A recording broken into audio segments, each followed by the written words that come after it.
গলায় ঠিক এই জায়গাটা এসে গুলি লাগে। ঠিক আছে, লাগার পরে আমি পড়ে যাই।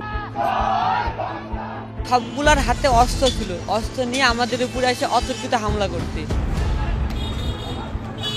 বিচারক মামলাটা নিতে লেগে অনেক ইতস্ত বোধ করলো। যে রাজনীতি শত শত মানুষকে কষ্ট দিতে পারে, সে রাজনীতির তো এই বাংলাদেশে কোনো দরকার নেই।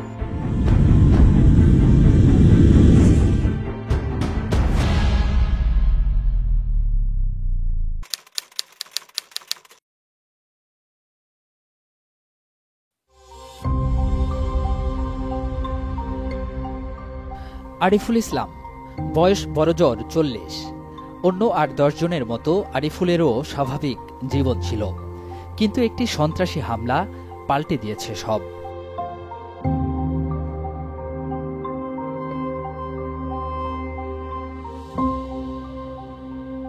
সেই থেকে আরিফের কোমর থেকে পা পর্যন্ত অকেজো, চলতে হয় অন্যের সহযোগিতায়। আল্লাহর কাছে ভিক্ষা চাচ্ছি, আল্লাহ আমার সাহালের তুমি ভিক্ষে জান। জীবনটা হুইল চেয়ারে আটকা থাকলেও যুদ্ধ থামেনি আরিফুলের। সকাল থেকে শুরু করে দিনভর চলে সংগ্রাম। এভাবেই কেটেছে প্রায় ১ যুগ। সালাম আলাইকুম কাকা, কিছু দিব? অদম্য আরিফুল পণ্য বিক্রি করে নিজে যেমন আয় রোজগার করছেন, বৃদ্ধ মা বাবার দায়িত্ব কাঁধে নিয়েছেন। তারপরও হতাশা আরিফুলের। উপভোগের বদলে জীবনটাকে টেনে হিচড়ে চালাতে হচ্ছে। এই কষ্টের কথা তো আর ১০ জনের সাথে শেয়ার করা যায় না, এটা উপর আল্লাহর সাথে একমত শেয়ার করা লাগে। তো এই পর্যন্ত ধরেন অনেক কিছু দেখে কষ্ট পাই, নিজে মনে হয় যে অনেক সময় যে শেষ করে ফেলবো, কিন্তু পরবর্তীতে যখন আবার ভাবি যে না, জীবন যুদ্ধ এত ছোট হলে হবে না।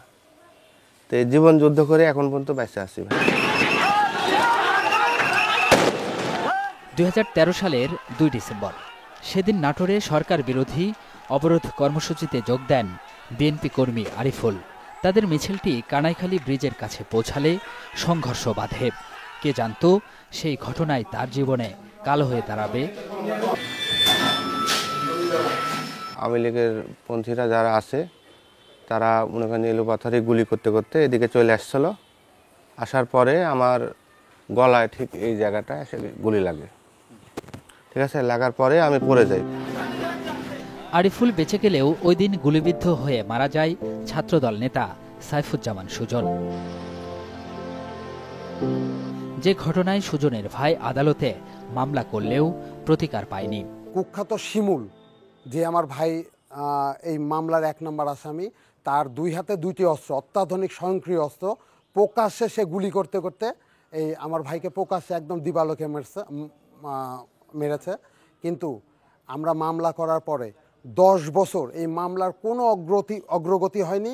মানে প্রশাসন একদম টোটালি এই সরকারের এই সন্ত্রাসী শিমুলের আজ্ঞাবহে কাজ করেছে। শহীদুজ্জামান খোকনও সেদিনের মিছিলে যোগ দিয়েছিলেন। নোংরা রাজনীতি এবং পুলিশের দলকানা ভূমিকায় তাদের পরিবার গত ১৬ বছরে ছিল আতঙ্কে। এটা কিন্তু চিফ জুডিশিয়াল ম্যাজিস্ট্রেট আদালতে করা। পুলিশের এক তদন্ত প্রতিবেদনেই মামলাটি থমকে গেছে। আদালতে মামলা হলেও পুলিশ প্রতিবেদনে বলা হয় ঘটনার সাক্ষ্য প্রমাণ পাওয়া যায়নি।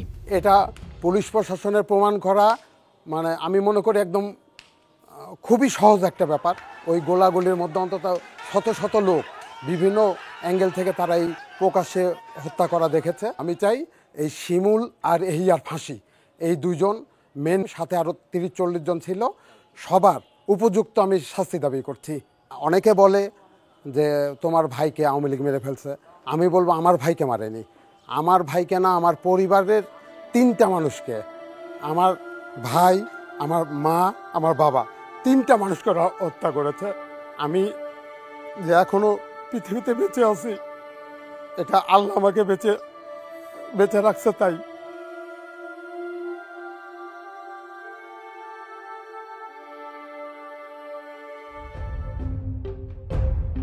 অথচ সাইফুজ্জামান সুজন হত্যা মামলার প্রত্যক্ষদর্শী সাক্ষী রয়েছে একাধিক। তারা জানিয়েছেন সেদিন কারা এই হত্যাকাণ্ড ঘটিয়েছিল। সাব্বির, তারপরে হচ্ছে হাসান, উল্লাস, বাপ্পি, আফজাল সহ বিভিন্ন সব এহিয়া, শিমুল সন্ত্রাসী সহ সকলের হাতে সশস্ত্র বন্দুক, বিভিন্ন ধরনের অস্ত্র শস্ত্রে তারা সজ্জিত ছিল। শিমুল 2 হাতে 2 অস্ত্র নিয়ে আর্মস নিয়ে, সাথে চৌধুরী ছিল, ইহা চৌধুরী শালা রানা, সাব্বির, রিপন, উল্লাস, হাসান, রুবেল, তো হচ্ছে আফজাল, মিনু, এই সবগুলার হাতে অস্ত্র ছিল। অস্ত্র নিয়ে আমাদের উপরে এসে অতর্কিত হামলা করতে। সেদিনকে 3 জন গুলিবিদ্ধ হয়েছিল। গুলিবিদ্ধ 3 জনের মধ্যে একজন পায়ে গুলি লাগছিল কুন্নুর, তারপরে গুলি লাগে আরিফের গলায়, তারপরে গুলি লাগে সুজনের চোখে গুলি লাগার পরে তার সঙ্গে সঙ্গে সে মারা যায়। প্রত্যক্ষদর্শী সাক্ষী থাকার পরও কারা খুনের সাথে জড়িত সেটি কেন খুঁজে পাননি তদন্ত কর্মকর্তা? সত্য, চূড়ান্ত সত্য হয়তো, চূড়ান্ত দিবস সত্য হলে হয়তো আবার পরে সাক্ষী প্রমাণ পাওয়া গেলে আবার পুরো তদন্ত করার সুযোগ থাকে। কিন্তু সাক্ষী তো ওইখানে আছে, সাক্ষীরা তো সাক্ষীদের চোখের সামনে ঘটনা ঘটেছে, তারা তো বলছে ওই সময় হয়তো বলে নাই, ওই সময় তারা হয়তো ওইভাবে সাক্ষী দিতে সাহস পায় নাই বা বলে নাই।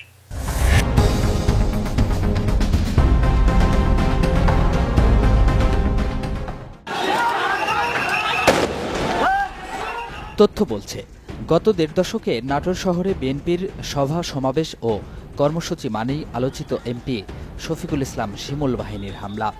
এভাবে অন্তত 50টি হামলা হয়েছে, আহত শতাধিক, মারা গেছেন অন্তত 6 জন। বেশিরভাগ ঘটনার পেছনে ছিলেন শফিকুল ইসলাম শিমুল। সরাসরি হামলায় অংশ নিতেন 20 থেকে 25 জন। বিশেষ করে নির্বাচনের আগে বিএনপির রাজনীতির সাথে জড়িতদের উপর আচমকা হামলা চালানো হতো। হামলার প্রত্যক্ষদর্শী সাক্ষী থাকলেও পুলিশের দলকানা ভূমিকায় দুর্বৃত্তদের হামলা বলে চালানো হয়। 5 জানুয়ারি 2015 নাটোর সদর উপজেলার তেবাড়িয়া বাজার। বিএনপির কর্মসূচি ঘিরে পাল্টা কর্মসূচি দেয় ক্ষমতাসীন আওয়ামী লীগ। এক পর্যায়ে বিএনপির কর্মসূচিতে হামলা চালানো হয়। রাকিব ও রায়হান নামের 2 জন গুলিবিদ্ধ হয়ে মারা যান। এআর চৌধুরী ও শিমুল বাহিনীর লোকজন এসে আমাকে নিয়ে যায় ওদের অফিসে। ওখান থেকে আমি লাশ নেওয়ার জন্য যখন করি তখন আমাকে একটা সাদা কাগজে সই নেয়। মাছ বিক্রেতা আনিসুর রহমান আঞ্জুল মামলার বাদী এবং নিহত রাকিবের ভাই। ছোট ভাইয়ের লাশ নিয়ে কিভাবে নোংরা রাজনীতির শিকার হয়েছেন সেটাই জানাচ্ছিলেন আঞ্জুল। ওই যে আমি একটা সাদা কাগজে ওই সময় লাশ নেওয়ার সময় সই দিয়েছিলাম, ওই তখনই ওই সইয়ের মামলা হয়ে গেছে। পরে দেখলাম যে আমাদের নিজেদের লোকজন আওয়ামী লীগরা বিএনপির নামে মামলা করে দিছে। প্রতারণা এখানেই থেমেছিল না। মামলায় রাকিব ও রায়হানকে আওয়ামী লীগ পন্থী দাবি করে আসামি করা হয় অজ্ঞাতনামাদের বিরুদ্ধে। যদিও তথ্য বলছে রাকিব বিএনপির রাজনীতি করতেন। বিষয়টি নিয়ে তখন সংবাদ মাধ্যমগুলোও খবর প্রকাশ করে। এই মামলার তদন্ত ছিল আরও নাটকীয়। মামলায় অজ্ঞাত আসামি থাকলেও তদন্তে বিএনপি নেতা রুহুল কুদ্দুস তালুকদার দুলুসহ 14 জনকে অভিযুক্ত করে পুলিশ। 15 সালে যখন মামলা হয় তখন তার আমি ছিলামও না ওখানে। তাহলে আপনি চার্জশিট কিভাবে দিলেন, তদন্ত করলেন কিভাবে? হ্যাঁ, তো কিভাবে দেয় সেভাবে দিয়ে দিচ্ছি। আপনি ঘটনাস্থলে গিয়েছিলেন? হ্যাঁ, গেছি। সাক্ষীদের সাথে কথা বলেছেন? সবার সাথে আমি বলিনি, আমার পরে যেগুলো 2-4টা নিয়েছি সেগুলোর সাথে বলছি। আচ্ছা, সাক্ষীরা তো জানেই না যে তাদেরকে সাক্ষী করা হয়েছে। এখন আমার আগের আয়োগ যেগুলো নিয়েছে আরো 4-5 জন যারা ছিল তাদের সাথে আমি কথা বলিনি। তদন্ত কর্মকর্তা আনহার হোসেন এখন বগুড়ার কাহালু থানায় কর্মরত। দিনকে রাত এবং রাতকে দিন বানানো এই তদন্ত কর্মকর্তার জন্যই মামলার বিচার কার্যক্রম প্রশ্নের মুখে। এজাহারে নাম উল্লেখ না থাকলেও বিএনপি নেতা রুহুল কুদ্দুস তালুকদার দুলুসহ 14 জনকে অভিযুক্ত করে 2020 সালে চার্জশিট দেন তদন্ত কর্মকর্তা আনহার হোসেন। অভিযোগপত্রে সাক্ষী 19 জন। এই সাক্ষী তলব হওয়ার আগ পর্যন্ত আমি জানতাম না যে আমি সাক্ষী। এই রিসেন্ট এসে আমি জানতে পারলাম যে আমি সাক্ষী। আমার যে কথা সাক্ষী দিছিল আমরা কেউ জানি না। পরবর্তীকালে ওরা আমাকে জোর করে সাক্ষী করেছে, প্রশাসন দিয়ে যতজন আপনার কাছে সাক্ষীর তালিকা আছে সবার কাছে যাবেন, কেউ জানেই না পুলিশ ফোন দিয়ে বলে যে তুমি সাক্ষী দিতে যাবে, ঠিক আছে, না যদি পাই সাক্ষী দিন আমরা তুলে নিয়ে যাব। সন্ত্রাসী শিমুল, রমজান সহ যারা আছে তৎকালীন দায়িত্বশীল যারা ওই সময় ছিল, তারা তার লাশকে জিম্মি করে তার ভাইকে দিয়ে একটি মিথ্যা মামলা করায় বিএনপির নাম। ক্ষমতা আর লাশের রাজনীতি নাটোরে জেঁকে বসেছিল। গত কয়েক বছরে উত্তরবঙ্গের এই জেলা ঘিরে রক্ত ঝরেছে। জীবনহানির ঘটনাও ছিল নিত্যদিনের। বিপরীতে আইন শৃঙ্খলা বাহিনীর ভূমিকা ছিল দলীয়। এই যেমন জেলা বিএনপির আহ্বায়ক শহীদুল ইসলাম বাচ্চুর বেলাতেও একই রকম। সন্ত্রাসী হামলায় অচল প্রায়, স্বাভাবিক চলাফেরাও করতে পারেন না। শফিকুল ইসলাম শিমুল, মাইট ইজ রাইট, আমি যেটা বলবো যেটা করব সেটাই ঠিক, এই ধরনের একটি ভয়াবহ অভিজ্ঞতা আমরা ফেস করেছি নাটোরে। গত ৩ জুলাই প্রকাশ্যে হামলা চালানো হয় বাচ্চুর উপর। ঘটনাস্থলের পাশেই পুলিশ থাকলেও ছিল নীরব দর্শক। মানুষ কোনো অন্যায় অত্যাচারের সম্মুখীন হলে পুলিশের কাছে তারা শেল্টার নেই। আমাদের এখানে এটা ছিল না। হামলার এই দৃশ্য সদর থানা বিএনপির সাধারণ সম্পাদক আবুল ব্যাপারীর উপর। পুলিশের উপস্থিতিতে 2023 সালের 8 এপ্রিল প্রকাশ্যে হামলা চালানো হয়। আওয়ামী লীগের সন্ত্রাসীরা আক্রমণ করে, পরে আমাকে ওখানে ডিবি পুলিশের সামনে আমাকে যেভাবে মারধর করে, আমার কাছে মনে হয়েছে ডিবি পুলিশ ওখানে নীরব ভূমিকা পালন করেছে।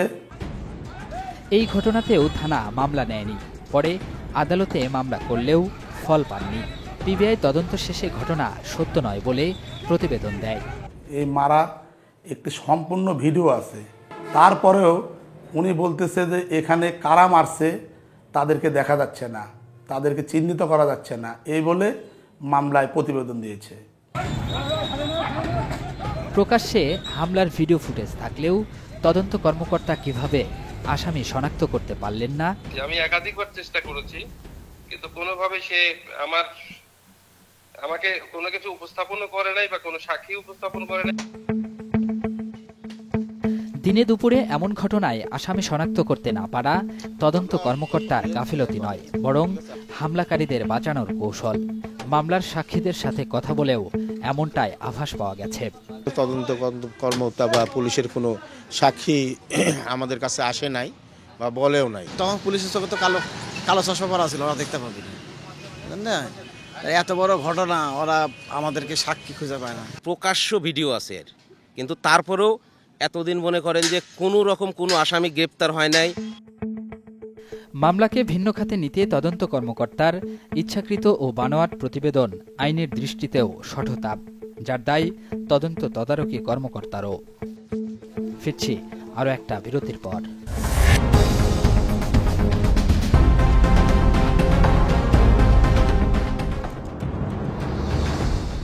গত 16 বছরের কালো মেঘ কেটেছে 5 আগস্ট। সাধারণ মানুষের আশা ছিল সারা দেশে ইতিবাচক পরিবর্তনের, কিন্তু সেই প্রত্যাশার কতটুকু প্রতিফলিত হচ্ছে? আমাদের মাথার উপর তো এখন কেউ নাই, আমাদের দায়িত্ব পালন করার মতো তো কেউ নাই। আমার মা স্বামী হারাইছে। এই যে রাজনীতি শত শত মানুষকে কষ্ট দিতে পারে, সেই রাজনীতির তো এই বাংলাদেশে কোনো দরকার নেই। দখল পাল্টা দখল কিংবা পাল্টা লাশের রাজনীতির কোপানলে পড়েন সদর থানার দরাবপুরের যুবলীগ নেতা সাইদুর রহমান বাবু। 30 অক্টোবর বিদ্যুতের খুঁটির সাথে বেঁধে প্রকাশ্যে পেটানো হয় বাবুকে। 7 দিন পর হাসপাতালে মারা যান। কয়েকজনের নাম বলছে যে কাঙ্গাল, জহুরুলের 2 ছেলে, তারপরে ওই শেগেরহাটের আতিক, কাঞ্চ, আরো অনেক নাম বলছে। আমাদের তো ওইসব মানুষ অত পরিচিত না, নাম ভুলেও গেছি। পরে জেলা যুবদলের সহসভাপতি করিম ওরফে কাঙ্গাল সহ 25 জনের নামে মামলা করেন নিহত বাবুর ভাই সাইফুল ইসলাম তারা। কারেন্টের খাম্বা আছে, ওই খাম্বার সাথে পিঠ মোড়া দেওয়া বান্ধি 2 হাত পা সব গুঁড়ি করে ফেলা দেয়। দেওয়ার পর তখন দেখতে মরে যাচ্ছে, তখন ভ্যানে ওঠা দিয়ে সদরে পাঠায়। তবে ঘটনাস্থলের কোনো প্রত্যক্ষদর্শী ভয়ে টু শব্দ করেননি। মাস 4 আগেও যেটি ছিল বিএনপি নেতাদের উপর হামলার বেলাতে। মনে করেন যে লোকজন অনেক ভিড়ে গেছে, তখন মনে করেন যে বন্ধ টন্ধ করে আমি চলে গেছি। মারছে, কাক মারছে, কে মারলো আমার জানা নেই। না ওই দোকান তো সন্ধ্যা দ্বীপ বন্ধ হয়ে যায়, আমার জানা নেই। তবে পরিচয় গোপন রেখে স্থানীয়দের বেশ কয়েকজন জানিয়েছেন কবির কাঙ্গাল নাটোরের নতুন আতঙ্ক। যদিও মামলার পর তিনি আত্মগোপনে। এটা হচ্ছে পরিকল্পিতভাবে এটা করা হচ্ছে। আপনার নাম কেন আসবে তাহলে? এটা আমার নাম আজকে না, আমি তো একটা কথাই বললাম, আমি যদি নাটোরে নাও থাকতাম ঠিক আছে তাও আমার নাম আসবে। শুধু যুবলীগ নেতা বাবুই নয়, গত ২০ নভেম্বর বড়াইগ্রামে প্রকাশ্যে পেটানো হয় সাবেক ছাত্রলীগ নেতা উজ্জ্বল মণ্ডলকে। হামলার ঘটনায় উজ্জ্বলের পরিবারকে সমবেদনা জানিয়েছেন বিএনপির সিনিয়র যুগ্ম মহাসচিব রুহুল কবির রিজভী। সেই ব্যক্তি যদি অপরাধী হয়, এটা আইনের মাধ্যমে আমরা সেটিকে আইনে সোপর্দ করব, কিন্তু নিজেরা এখানে কোনো অপরাধীর ভূমিকা পালন করব না। গত ১৬ বছর যেভাবে হামলার ঘটনা ঘটেছে, সেই একই পথে হাঁটছে বিএনপি, এমন প্রশ্ন উঠেছে।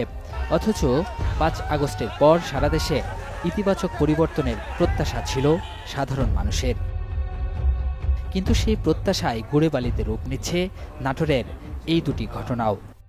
বিএনপির নাম দিয়ে কোনো মাস্তানি, গুন্ডামো, কোনো খারাপ কাজ বিএনপি কোনো করবে, এটা আমরা আশ্রয় দিই না, প্রশ্রয় দিই না, আর এটা আমরা কখনো করিও না, করবো না, ভবিষ্যতে করতে উৎসাহিত করবো না। অ্যাডভোকেট রুহুল কুদ্দুস তালুকদার দুলু বিএনপির কেন্দ্রীয় নির্বাহী কমিটির সদস্য এবং সিনিয়র নেতাদের একজন। আওয়ামী লীগ শাসনামলে নির্যাতন নিপীড়নে এলাকা ছাড়া ছিলেন, জেলও খেটেছেন একাধিকবার। শুধু আমি না, আমরা না, নাটোরের সাধারণ মানুষ যারা এই 15.5 বছর জিম্মি হয়েছিল, যারা কেউ মানে অর্থাৎ কথা বলতে পারিনি, কথা বলার ক্ষমতা ছিল না, আমরা ঘুমাতে পারিনি, থাকতে পারিনি, মামলা 147টা মামলা, 44টা মামলা, মার্ডার কেস, 4টা মার্ডার কেস, যে বললাম প্রত্যেকটা মার্ডারে ফাঁসি হওয়ার কথা। জেলা বিএনপির অসংখ্য নেতাকর্মী হয়রানির শিকার হয়েছেন, কিন্তু আইন সঠিক পথে কাজ করেনি। একই অভিযোগ বর্তমান আইন শৃঙ্খলা বাহিনীর বিরুদ্ধেও। গায়েবী মামলা, এটা পৃথিবীর কোথাও এই শব্দ আছে কিনা আমার জানা নেই। গায়েবী মামলা নামে একটা মামলার চালু করে দিল, তাই না? তো এইসব গায়েবী মামলার দ্বারা মানুষ ক্ষতিগ্রস্ত হয়েছে। তা সেক্ষেত্রে পুলিশের উপরে চাপ সৃষ্টি করেছে, সেটা আপনারাও দেখেছেন। এইটা করেছে বিধায় তো ওই 5 তারিখে বিপ্লবটা হয়েছে, তাই না? তো এইসব মামলার যেগুলো এখনো আছে, সেগুলো আমরা সঠিকতা যাচাইয়ের জন্য আমরা সঠিকভাবে তদন্ত করতেছি। প্রধান আসামি যাকে করা হয়েছে, মূল অভিযুক্ত, আমরা তার সাথে আসলে কথা বলেছি। আসলে আপনারা কতটুকু তার লোকেশন সম্পর্কে জানতে পেরেছেন কিনা? আপনার কথা বলার বিষয়টা আমাদের কাছে আমলযোগ্য না। বাবু, আমরা শুনেছি যে তেনার পিসিপিআর খুব খারাপ, পরবর্তীতে একটা গ্রুপের সাথে তিনি মারপিটে ঘটনার সাথে জড়িত হয়ে যায়, পরবর্তীতে তিনি মারা যান। পুলিশ খুঁজে না পেলেও হত্যা মামলার আসামি কবির কাঙ্গালের সাথে টিম সার্চলাইট ঠিকই কথা বলেছে। অথচ পুলিশ সুপারের এমন বক্তব্য শুনে মনে হচ্ছে কেউ অপরাধী হলে তাকে হত্যা করা আইনসিদ্ধ। নাটোরের সিনিয়র সাংবাদিক বুলবুল আহমেদ মাঠ পর্যায়ে কাজ করছেন প্রায় 18 বছর। নিজের অভিজ্ঞতা থেকে রাজনীতির চোরাগুলি দেখেছেন রাজনৈতিক দুর্বৃত্তায়ন এবং প্রশাসনের অসহায়ত্ব। নাশকতার ঘটনা ঘটে নাই, একটা ককটেল, একটা কোনো ধরনের একটা পটকা পর্যন্ত বিস্ফোরণ হয়নি কোথাও, কিন্তু নাশকতার মামলা করা হয়েছে। উদ্ভট গায়েবী মামলা দিয়ে মানুষকে হয়রানি করা হয়েছে। আদালতে গেলে সেখানে জামিন না দেওয়ার জন্য আইন মন্ত্রণালয়ের থেকে নির্দেশনা দিয়েছে। জুডিশিয়ারির উপরে হস্তক্ষেপ, বিচার বিভাগের প্রতি হস্তক্ষেপ, প্রশাসনের উপরে হস্তক্ষেপ, এগুলো আমরা বিগত দিনে দেখেছি। তো আমার কাছে যেটা ব্যক্তিগতভাবে মনে হয়েছে যে দেশের সাধারণ মানুষ রাজনৈতিক দলগুলোকে বিশ্বাস করে না, ভরসা করে না। এই জন্য তারা রাজনৈতিক দলের পিছনে না গিয়ে ছাত্রদের পিছনে গিয়েছে। আওয়ামী লীগ, বিএনপি এরা মুদ্রার এপিট আর ওপিট, এদের মধ্যে বস্তুত কোনো পার্থক্য নেই। প্রায় একই ধরনের কথা বলেছেন সিনিয়র সাংবাদিক SM মঞ্জুরুল হাসান। সুষ্ঠু ধারার রাজনীতির চর্চা না হলে হানাহানিও বাড়তে থাকবে বলে মনে করেন তিনি। প্রকাশ্যে দেখতে পেয়েছি আসামি যাদেরকে ঠিক তাদের নাম করে মামলা করা যায়নি, এটা থানা পুলিশ গ্রহণ করেনি, তারাও হয়তো কিছু করার সুযোগ তো ছিল না, সুতরাং নিরপেক্ষতা কোথাও ছিল না। এই জিনিসটা আবার না হোক আমরা আশা করব সমস্ত দলই সহাবস্থান নিয়ে বজায় রেখে রাজনীতি করবেন। হামলা মামলা যেন এরকম আবার না হয়, এটা আমরা দেখতে চাই না। বিগত সময়ে নাটোরে ত্রাসের রাজনীতি ছিল, এতে সন্দেহ নেই।